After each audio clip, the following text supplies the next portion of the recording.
In 2002, a California appeals court issued an opinion overturning the California Supreme Court.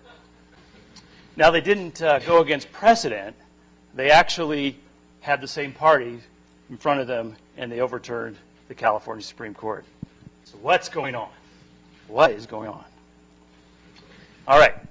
So I'm going to go over two different canons and how they will mess with your lists. So the first one's Lord Henderson's rule. So our first case happened in the year that the first book was published, arguing that the earth revolves around the sun, and the first prototype flush toilet was installed. And it was also the year that a farmer learned about Lord Tennyson's rule, also known as Ejusdem Generis these days. All right, so the facts of the case were that there was a religious college. Ownership was transferred by an act of Parliament to the king. And the king ended up transferring ownership to two lords, Lord Whitham and Lord Cobham.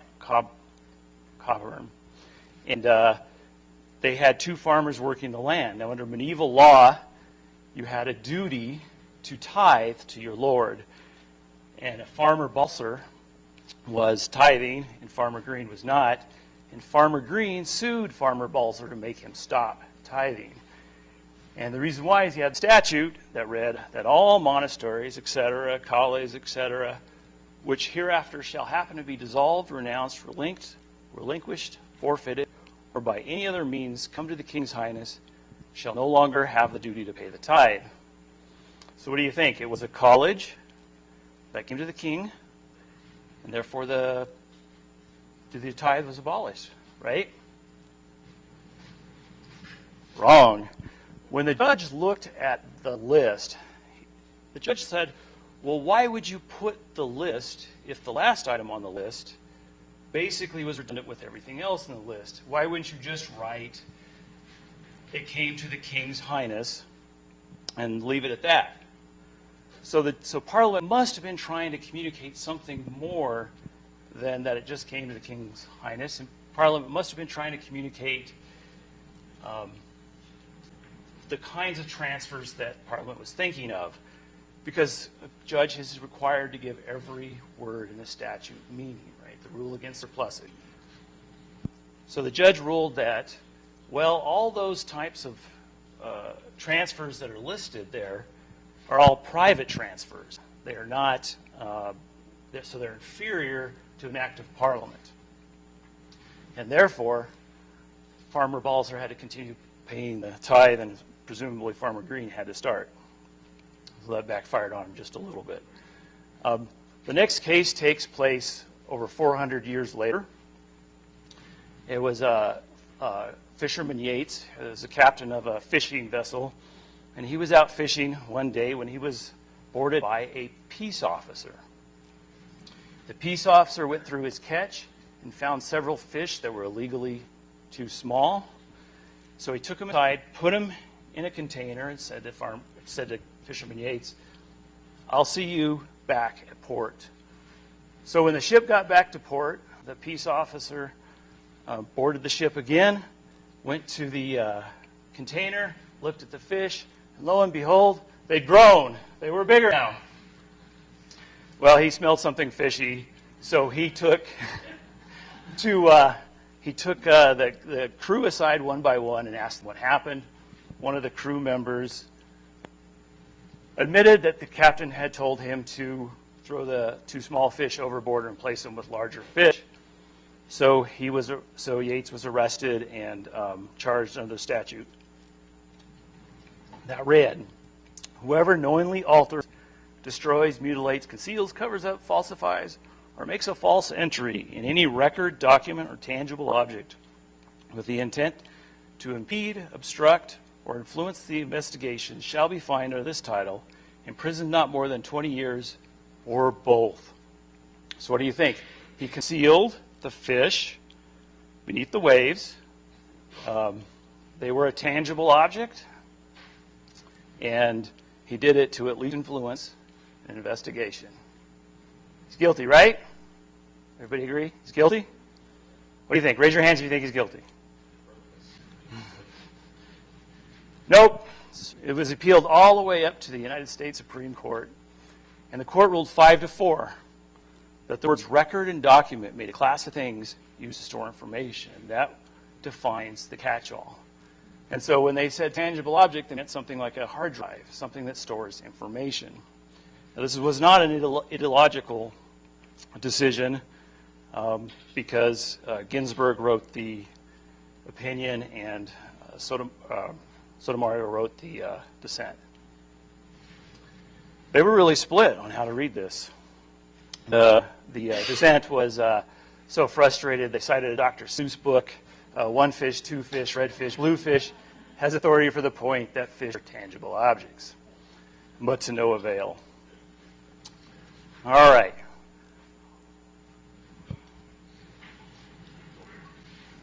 The next case is fairly easy facts. Mr. McBoyle was caught transporting a stolen airplane across state lines, and he was prosecuted under a statute that made it illegal to transport a motor vehicle across state lines. So he's convicted, and it was appealed all the way up to the United States Supreme Court. Justice Holmes wrote the decision.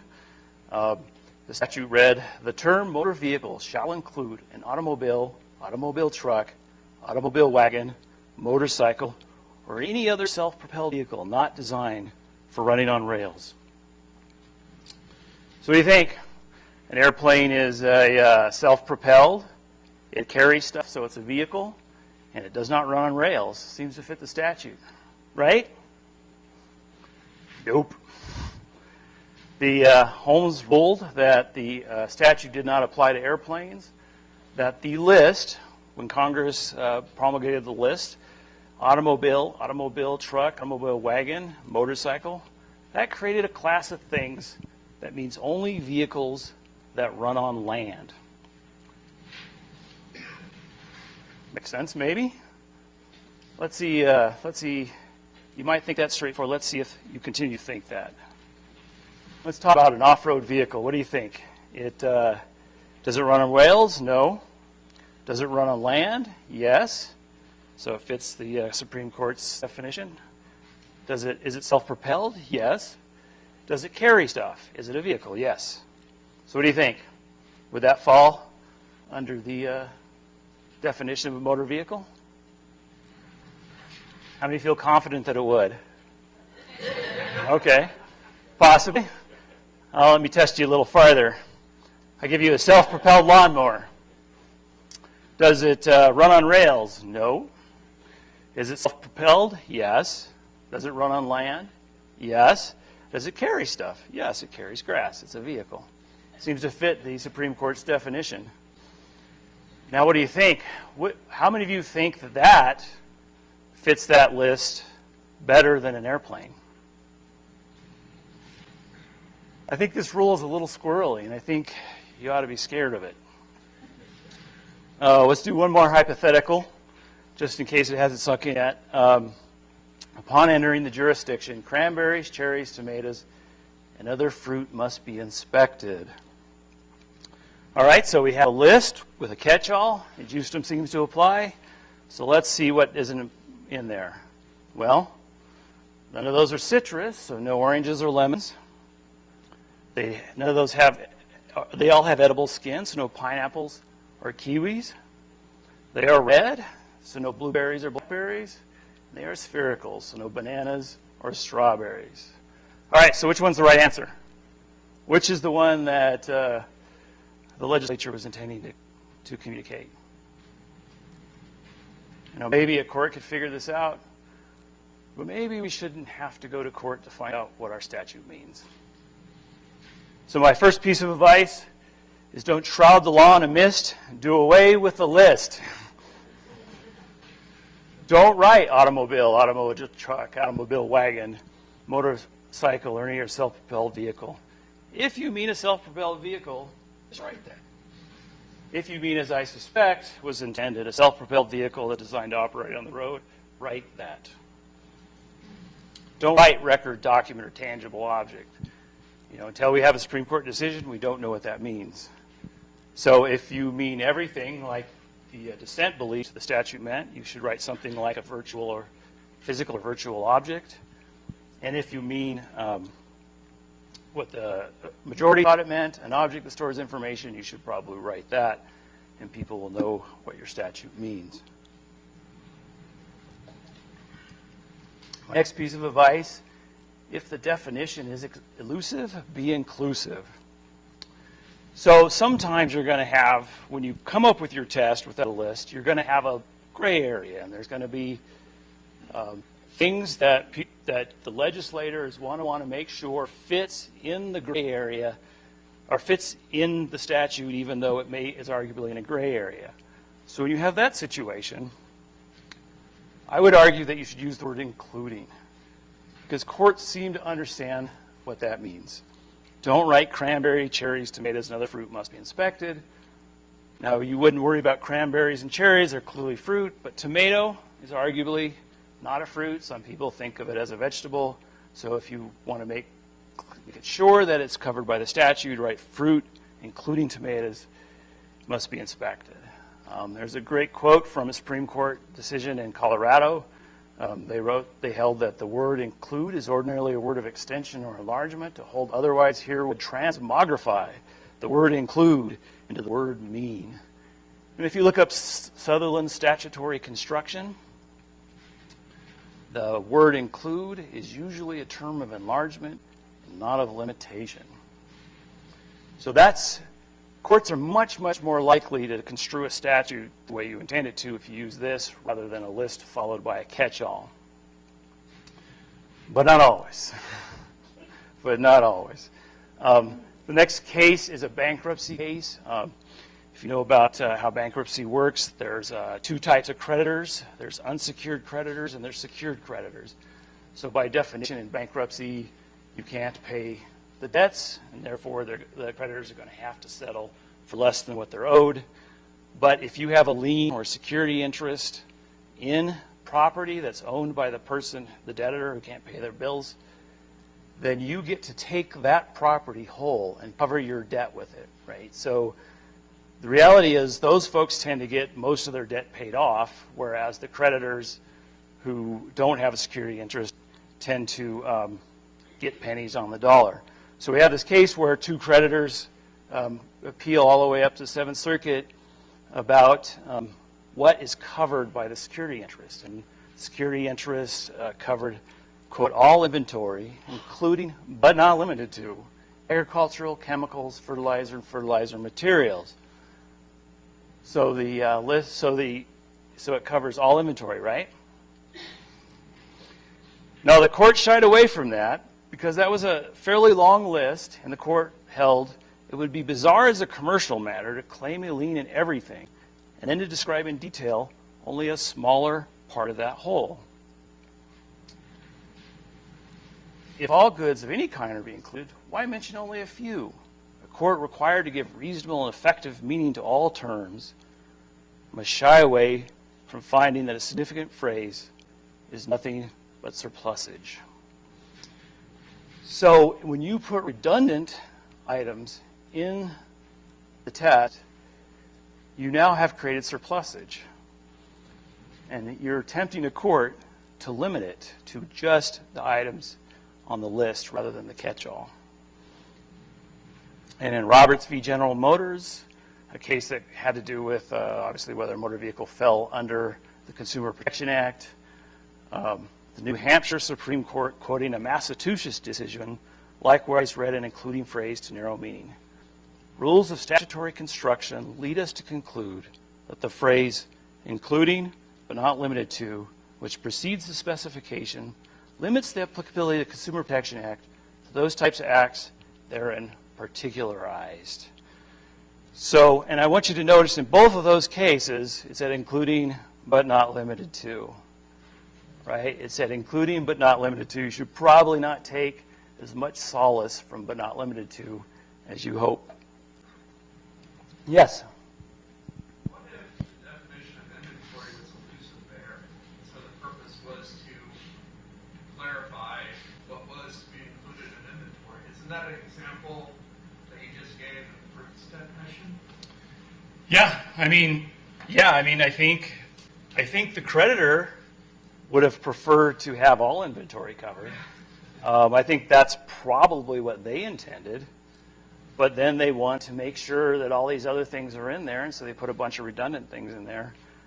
I mean, if you did want to cover only those things, then I would put those things in, and I wouldn't put the catch-all in. Well, what if there was a question whether or not those things were true of inventory, so you would clarify that those were part of inventory? Right.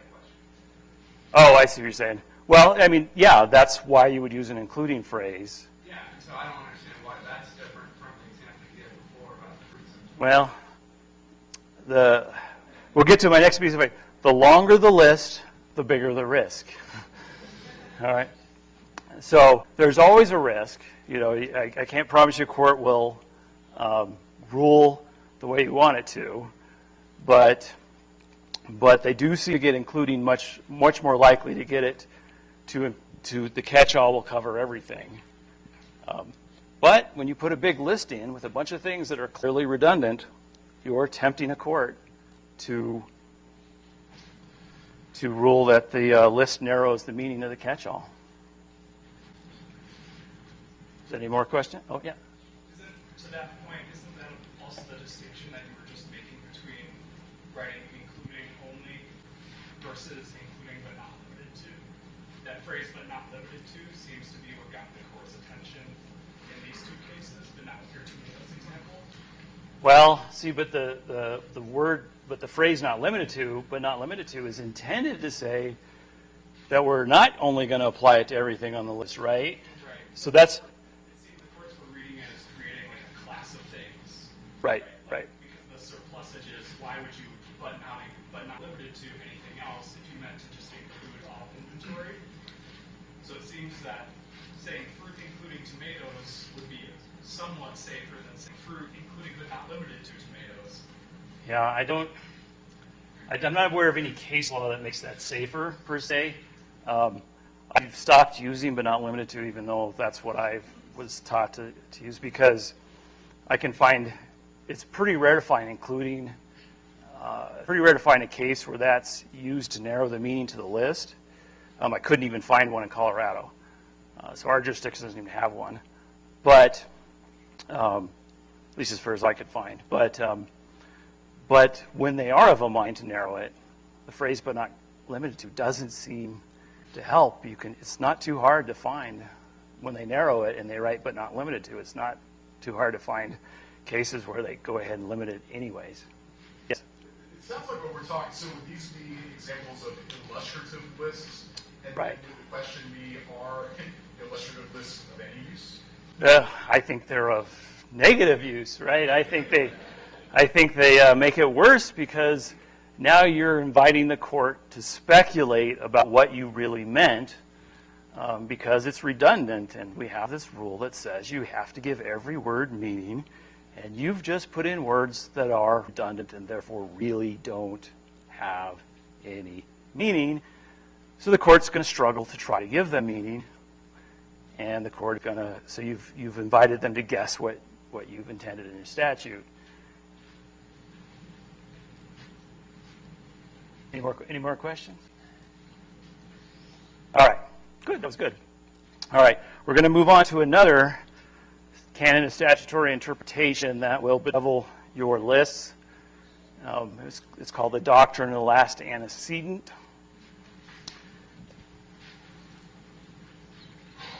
So on the 4th of July in 1817, John Palmer, Thomas Wilson, and Barney Callahan celebrated the nation's 41st birthday in an unusual way. They boarded a ship on the high seas, they pointed their muskets and pistols at the crew, and they robbed them. And they did pretty well. They made off with $92,000 worth of cargo, which adjusted for inflation is about $1.8 billion today. However, they did not celebrate for long. They were arrested not long after that in Massachusetts for piracy. So when they were tried, the judge reading the case wasn't sure if they were guilty. When he read the statute, he couldn't decide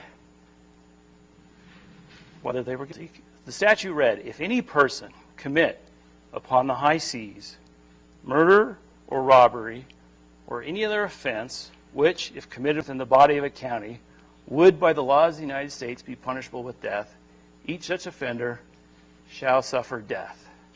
So you guys think, are they guilty?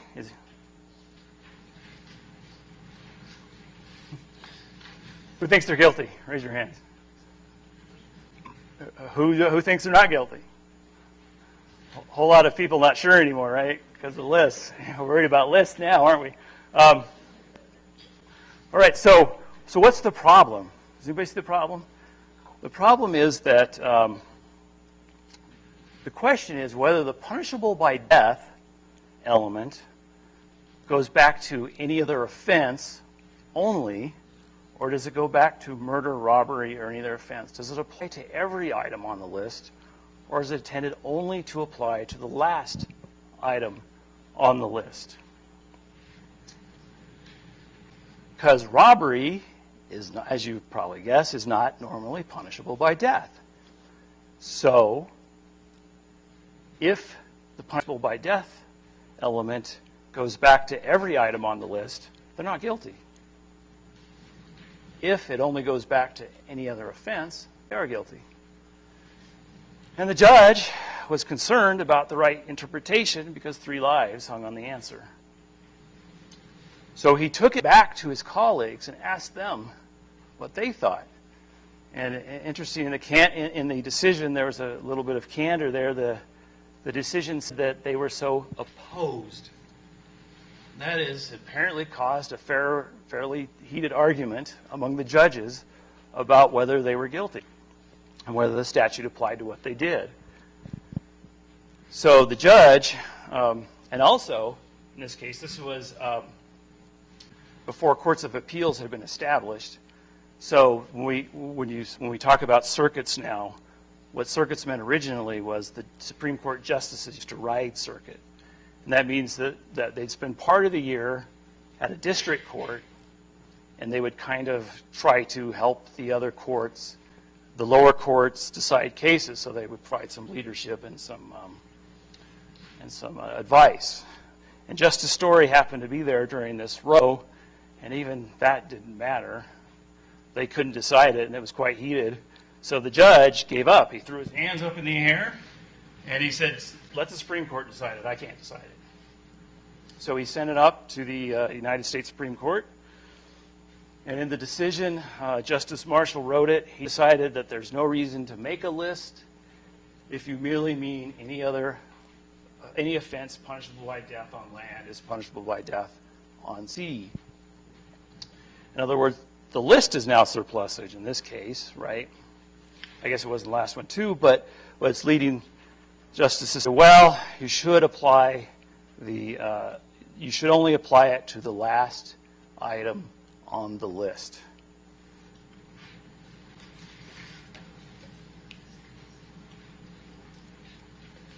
All right. The next case was happened in 1981, I believe. It was Mr. Martin McPherson, after drinking heavily, took his rifle and entered a dormitory at the University of Colorado and walked up to the receptionist and said, "How do I get to the roof?" The receptionist said, "I don't know. I don't go to the roof." And so he said, "Well, let's go to the elevator, go to the top." I can kind of imagine the sitting there at the elevator waiting. That might be a touch awkward. When the elevator door opened, there were 2 more people in the elevator. This threw Martin McPherson for a loop. He didn't know what to do now. They had 3 hostages, so he decided to go outside. He said, "Follow me outside." So they went outside. When they got outside, one of the hostages decided to make a run for it. As Mr. McPherson watched the person's back fading into the night, he realized something. He was scaring these people. And to his credit, he repented and apologized. He said to them, he said, "I'm sorry I scared you. I was looking for somebody else." Then something else dawned on him. He's probably in a little bit of trouble. So he decided to make an escape there, to leave. As he turned to leave, one more thing dawned on him, and that was that they were probably going to call the police. So he looked back and he said, "Don't touch that phone. I've got a high-powered rifle here, and it'll blow a hole right through you." And then he made his escape. Well, as you can imagine, as soon as they felt safe, they did in fact touch that phone, and he was arrested not long after that. The only thing is it was a empty threat, because the rifle wasn't loaded and he hadn't brought any bullets. So he was tried and convicted for felony menacing with a deadly weapon. Now, he was clearly guilty of felony menacing, but under Colorado, as I'd imagine in any other state, if you do it with a deadly weapon, you're in a lot more trouble than if you just scare somebody without a deadly weapon. So he was convicted, and the case was appealed, but the appeals court overturned the conviction because of the definition of deadly weapon. Deadly weapon is defined as any firearm, knife, bludgeon, or other weapon, device, instrument, material, or substance, whether animate or inanimate, which in the manner it is used or intended to be used, is capable of producing death or serious bodily injury. Does anybody see the reason why the appellate court overturned it? What do you think? Why did he think he wasn't guilty of having a deadly weapon?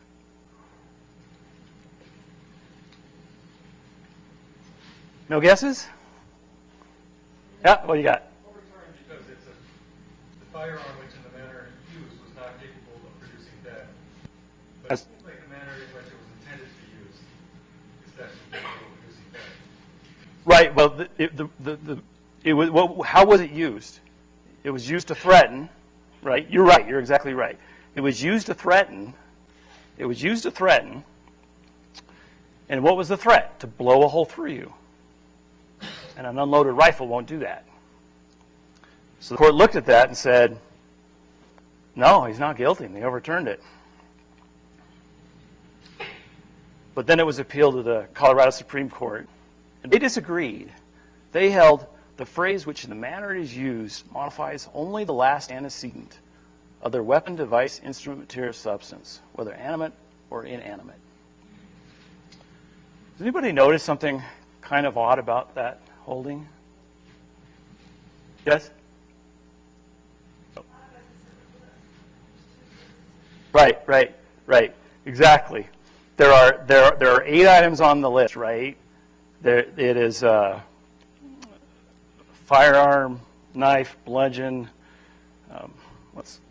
Firearm, knife, bludgeon, weapon, device, instrument, material, or substance. In reality, there's 2 lists, right? There's the first list, firearm, knife, bludgeon, or, and then the rest of the items kind of make last item on the first list. Then there's the second list, weapon, device, instrument, material, or substance. The Colorado Supreme Court applied the doctrine of last antecedent to the first list, right? But they didn't apply it to the second list. So they really only applied it when it matched their intuition of what they thought the legislature intended. 5 out of 8 items, but not all 8. All right. So, what do you think? Did they get it right? Yes? I don't have an answer to that question. I was going to wonder out loud if the first instance of or, had that been an and, if that would have consolidated the 2 lists and changed things. Because now you have Yeah, but an exclusive.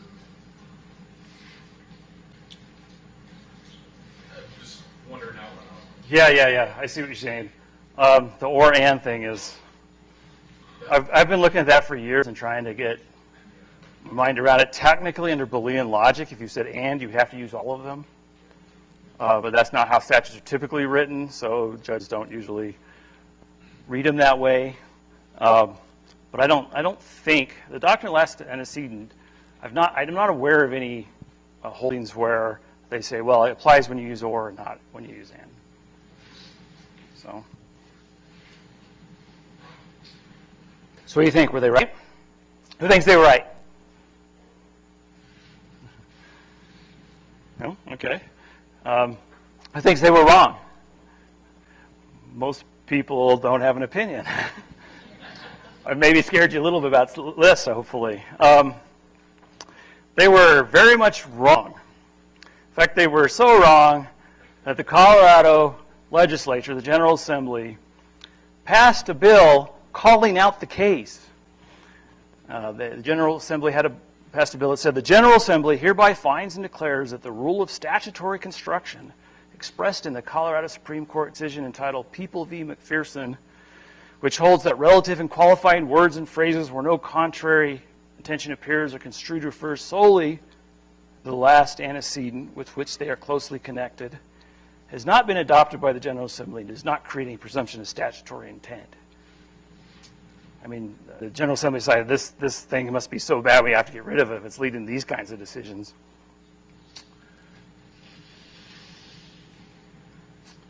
All right.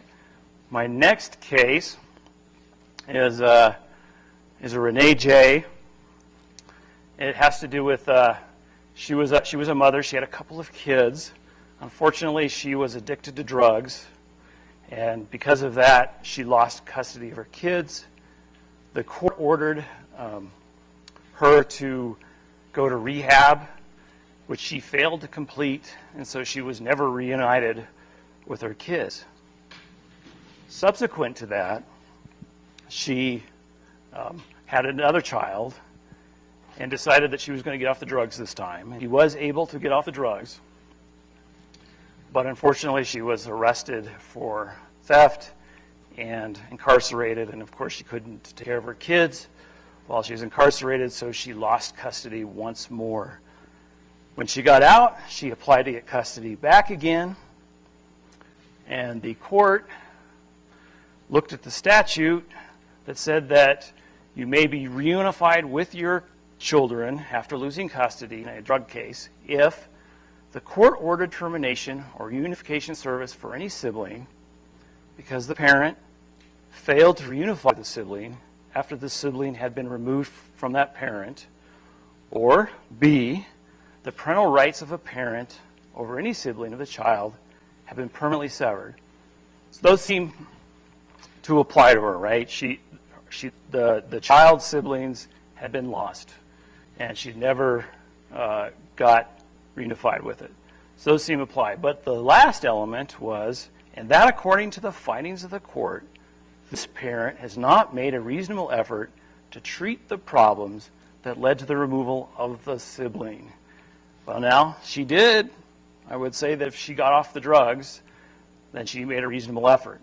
That seems to follow. So that doesn't apply to her. And therefore, the court, if that doesn't apply to her, court can't deny her reunification services. But then the question was, but the court did it anyways, because the court held, under the doctrine of the last antecedent, that the reasonable efforts test only apply to B, not to A. So they denied her reunification with her kids.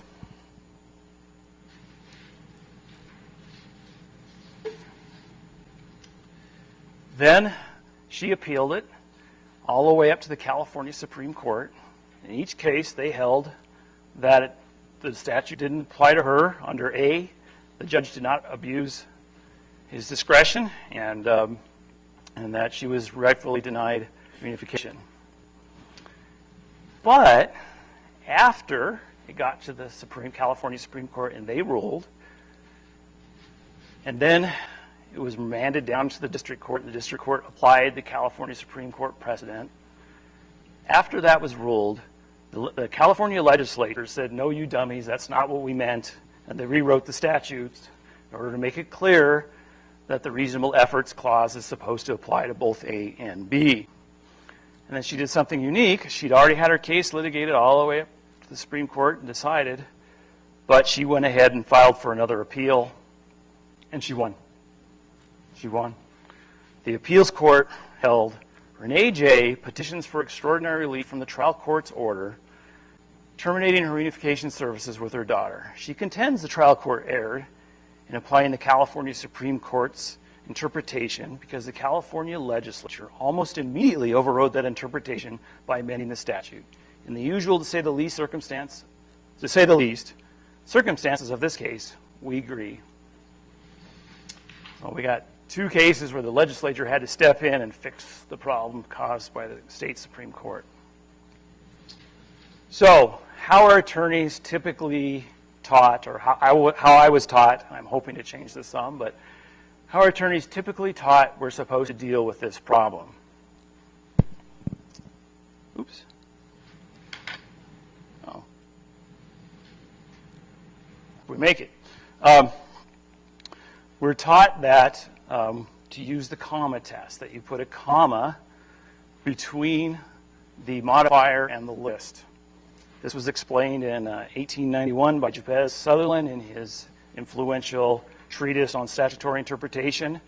Evidence that a qualifying phrase is supposed to apply to all antecedents instead of only to the immediate preceding one may be found in the fact that it is separated from the antecedent by a comma. And as I said, in my experience, in the drafts I get from attorneys, they typically use this. The problem I have is the word comma comes from the Greek word comma. You can see the resemblance, which means something that has been cut away. A comma is a knife. What it's useful to do is to separate ideas. And I'm done.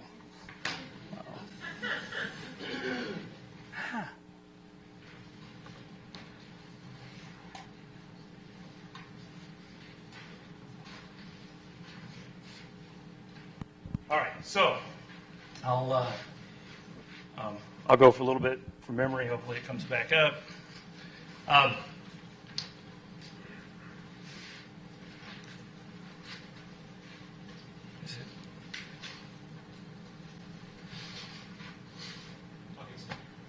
Thanks. All right. There's an old grammarian's joke that I was going to have up there. It's let's eat, Mom, versus let's eat, Mom. And the pause is shown by the comma in the difference, in that if you say let's eat, comma, Mom, the word mom has been separated from the idea of eat, so you know that mom and eat don't go together and you're not eating mom. Whereas in the second one, when you say let's eat mom, they aren't separated, so they go together. So what commas normally do is they separate ideas, right? But with the comma trick, what we're saying is, well, when you put a comma there, it's kind of like super glue. You apply it to every item on the list. You join it with every item on the list before it. At least that's the idea. But, well, does anybody else have a problem with the fact that a comma appears to mean two things which are exact opposite, right? It can either separate ideas or it can join ideas.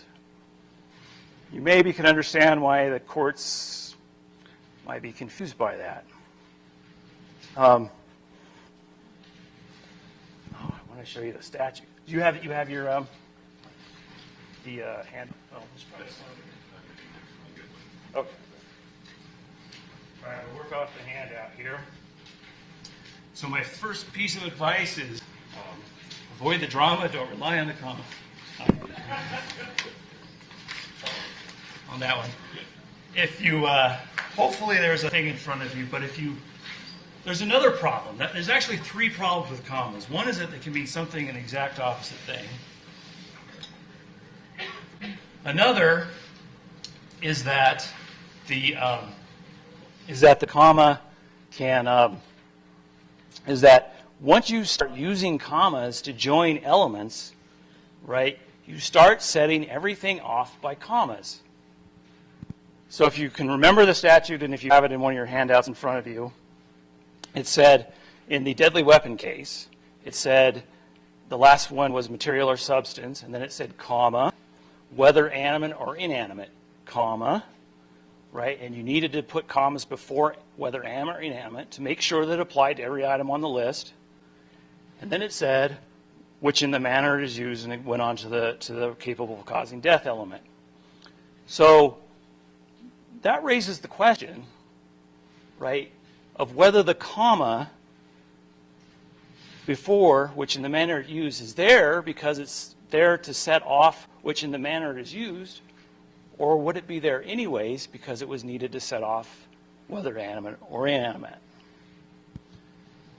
So you could either way, and so you don't know. It could be either one. So once again, I guess you would need two commas to make it clear, right? One comma after whether animate or animate, and one comma before which in the manner is used. But we don't write statutes that way. The same can happen with the Renee J case, right? There was actually a comma there between before the and that in the opinion of the court. She made a reasonable effort, right?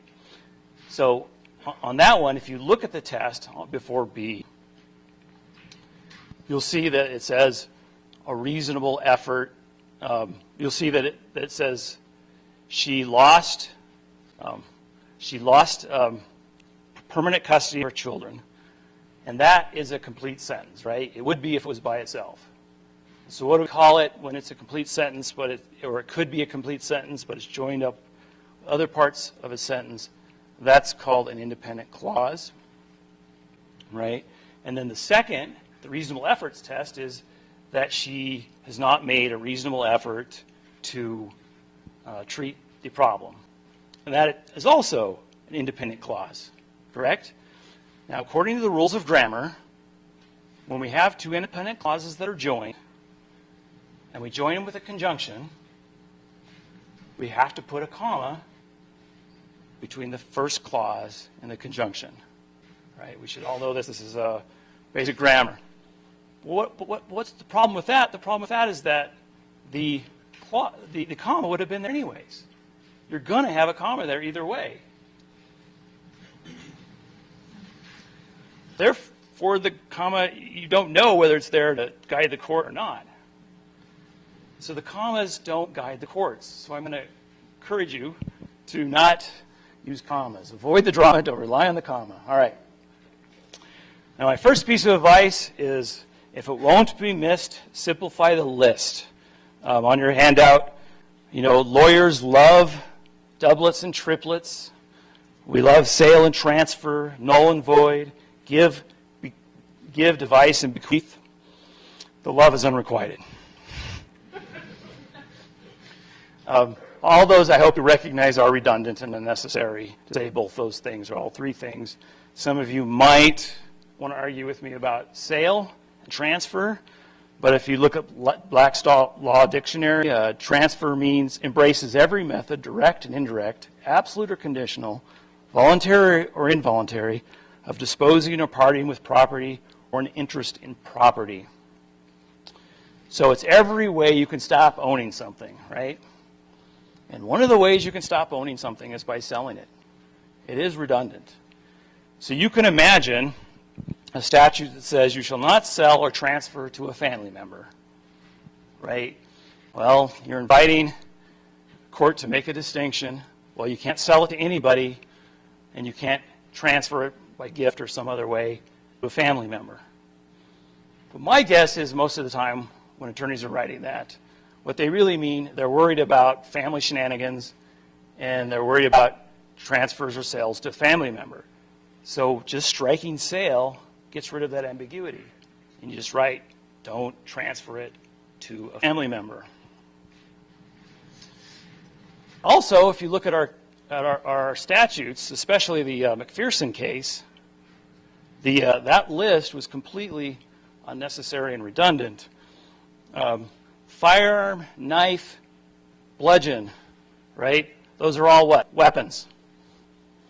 And weapons are all instruments, right? Specialized kind of instrument. Therefore, the first list, which caused all the problems and had to go all the way up to Supreme Court and abolish the doctrine of last antecedent in Colorado, was completely unnecessary. You just had to not write firearm, knife, bludgeon, and the court wouldn't have been confused. But even the second list Weapon, device, instrument, material, or substance. Well, a weapon is, we've already established a weapon is a specialized instrument, right? A device is an instrument. Those are practically, I'm not sure what the difference is. And a substance, well, a material is a substance, right? I mean, this list is almost everything on it's redundant. You could boil it down to instrument or substance. And if you did, you're much less likely to have the problem, and you wouldn't have had the problem that took it up to the Colorado Supreme Court. But not only that, when I read that statute, what I think is the drafter was trying to think of every possible angle and list them all. So you could probably just write anything or any physical object that's capable of producing death and be done, right? And you won't have the ambiguities that you would have when you had the list. All right. What if you really need a list because you have different things? All right. So the next few pieces of advice are have to do when you actually have to have a list and how to avoid the problems. My next one is avoid a quagmire, move the qualifier.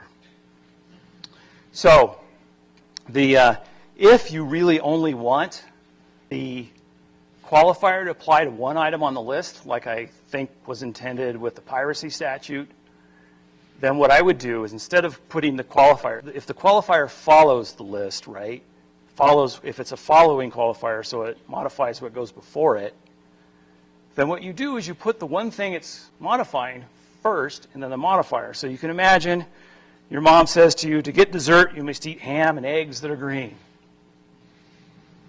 And you think, well, green ham sounds a little nasty, and so you ask her and you say, well, Mom, does the ham have to be green? Well, she might rephrase it and say, to get dessert, you must eat eggs that are green and ham. By moving the qualifier so it only points to one thing, you solve that problem and remove the ambiguity. And even though the qualifiers that follow lists seem to cause a lot more problems, you still have the same ambiguity when the qualifier is in front of it. So if we're thinking of green eggs and ham, you can say, she could say, to get dessert, you must eat ham and green eggs. In that case, the qualifier points forward, so you would put that item last, and you would put the qualifier before the last item. And then you've removed the ambiguity. And of course, whenever you can, you remove ambiguity by breaking it up and putting lists like A, B, C. Like to get dessert, you must eat, 1 green eggs, 2 ham.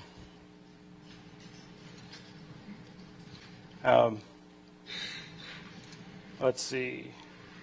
All right, the next one. Avoid a glitch, use each of which. Now the next couple of suggestions are going to apply with the more common situation where you want the qualifier to apply to every item on the list.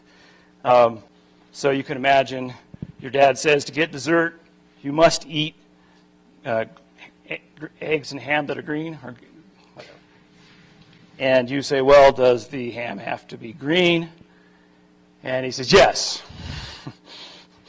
So he would say, to get dessert, you must eat ham and eggs, both of which must be green. A few more words, but it removes the ambiguity. Or if you have more than 2 items, you would say each of which must be green. And my last piece of advice is don't retreat and defeat, simply repeat. If you're having a hard time figuring out how to make any of those work, you can just repeat it. Mom says to get dessert, you must eat ham and eggs that are green, and you say, well, does the ham have to be green? And she says, yes. And so she restates it and says, to get dessert, you must eat green eggs and green ham. Takes a few more words, but once again, it's clear about what you mean. You don't need a court case to find out what your statute means. Now, there's one little trick that I think is nice in this situation.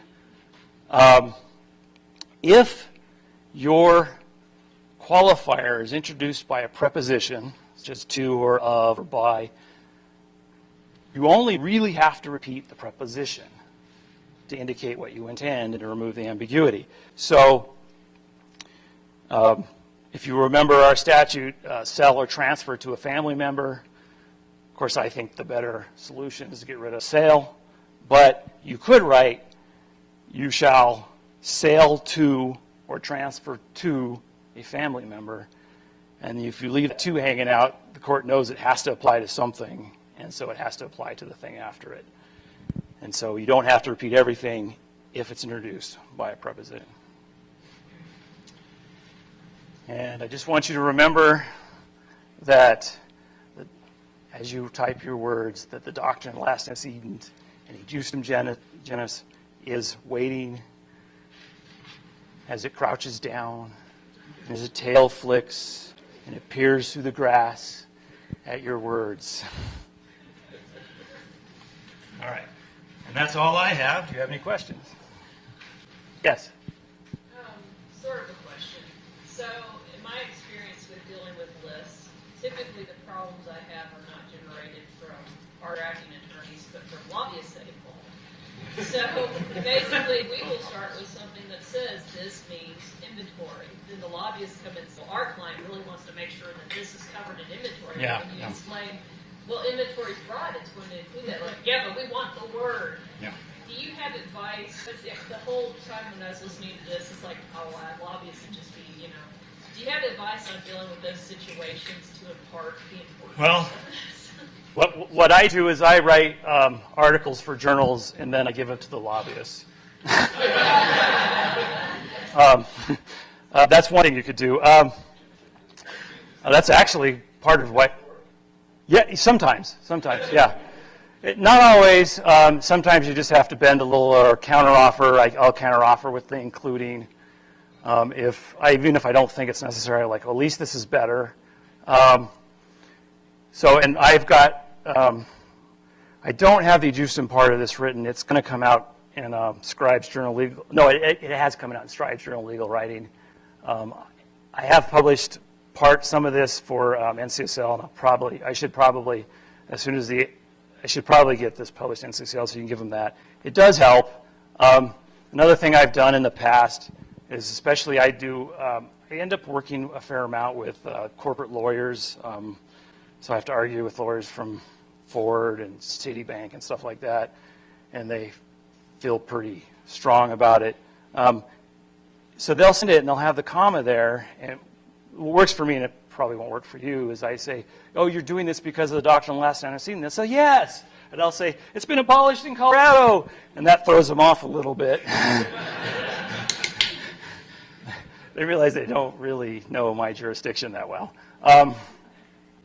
But yeah, it's tough. It is tough. And sometimes my name is on things, and I just,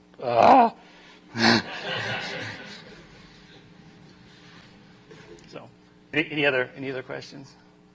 Yes? One thing that I sometimes try to tell people is that a lot of the stuff that we get comes from lawyers who are accustomed to writing contracts. Yeah. Say, if you've got a contract, only two people are ever going to have to read it, and it's probably going to have to apply to only two people.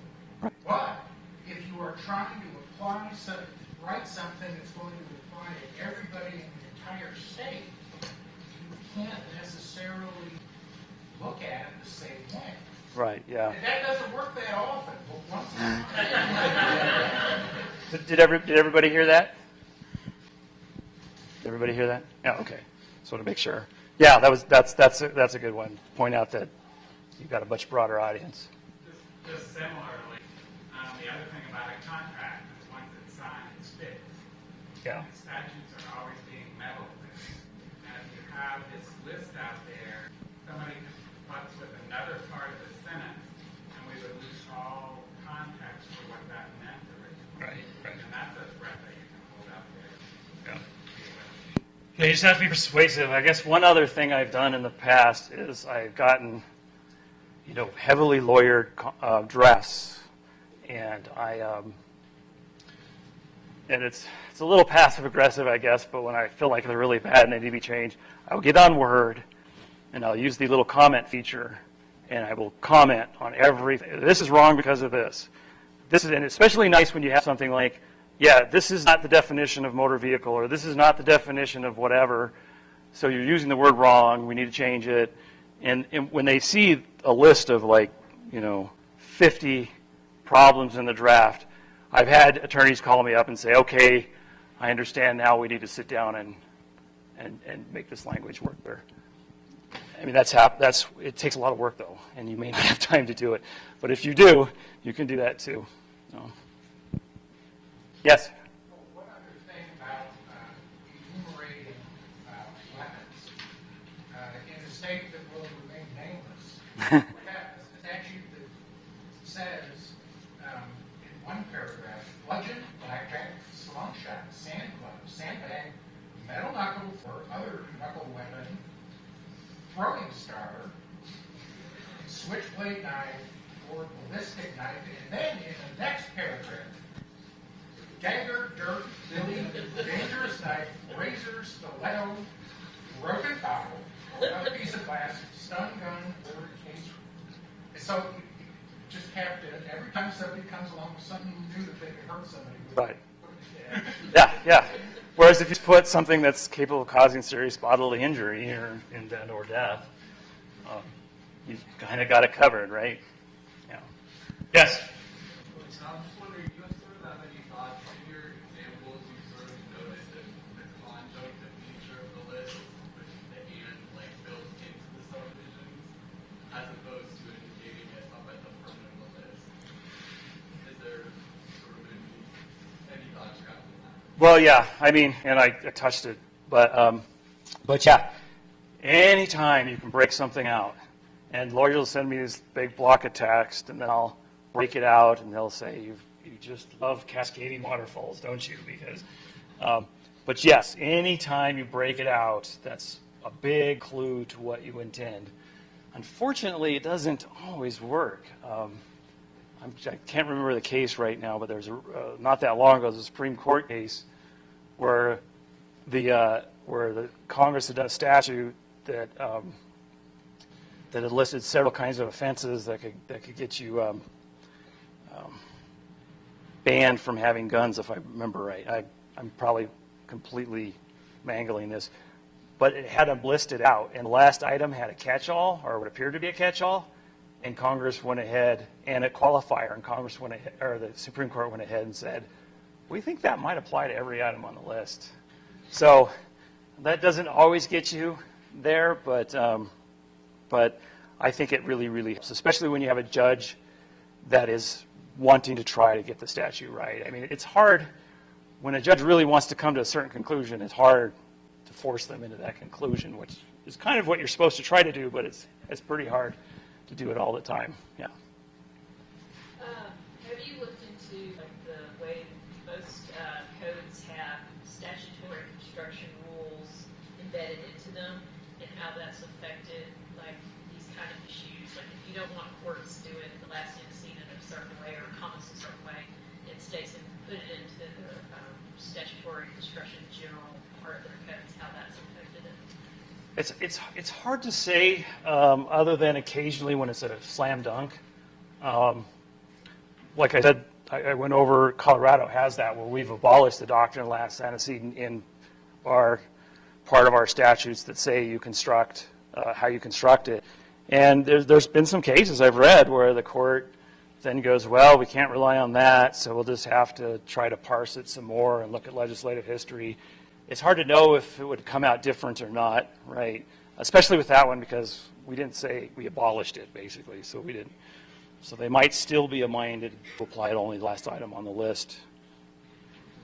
It's hard to know for sure. Like you have to know what the court would have done without that there, unless they out and out say, well, because of this, we're going to do this. Is there any others? All right. Well, thank you. And